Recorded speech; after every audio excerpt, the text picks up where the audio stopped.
पंडित बताएंगे चंद्रिका को मेघा की कुंडली में देव के लिए मृत्यु दोष।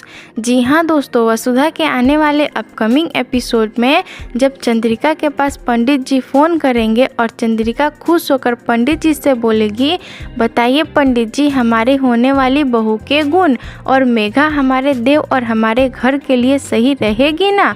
और तब पंडित जी उदास और दबती आवाज़ में बोलेंगे, दरअसल बात यह है कि आपने जिस लड़की का कुंडली मुझे भेजा है वो लड़की देव के लिए सही नहीं है, और उस लड़की की कुंडली में देव के लिए मृत्यु दोष है।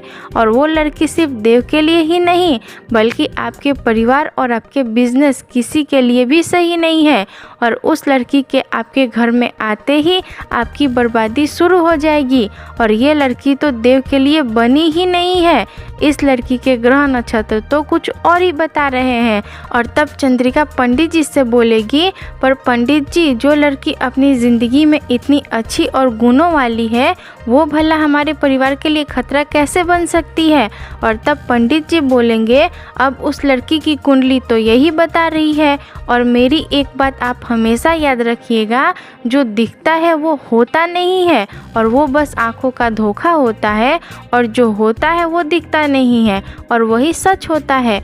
और बेचारी चंद्रिका पंडित की बात से परेशान हो जाएगी और सोच में डूब जाएगी। और तभी देव के बाबा सा आ जाएंगे और चंद्रिका से पूछेंगे, क्या बात है चंद्रिका, तुम इतने टेंशन में क्यों हो। और तब चंद्रिका उनको पंडित जी की सारी बातें बता देगी, और वो चंद्रिका को समझाने की कोशिश करेंगे कि कोई वजह होगी तभी तो पंडित जी ऐसा बोल रहे हैं, वरना पंडित जी ने तो आज तक ऐसा कभी किसी के बारे में नहीं कहा था। और शायद हम मेघा को जानने और पहचानने में जल्दीबाजी कर रहे हैं। हमें मेघा को समझने के लिए थोड़ा और टाइम देना चाहिए। और उनकी बात से चंद्रिका सहमत होगी, और देव और मेघा की शादी होनी चाहिए या नहीं, आप हमें कमेंट में ज़रूर बताएं।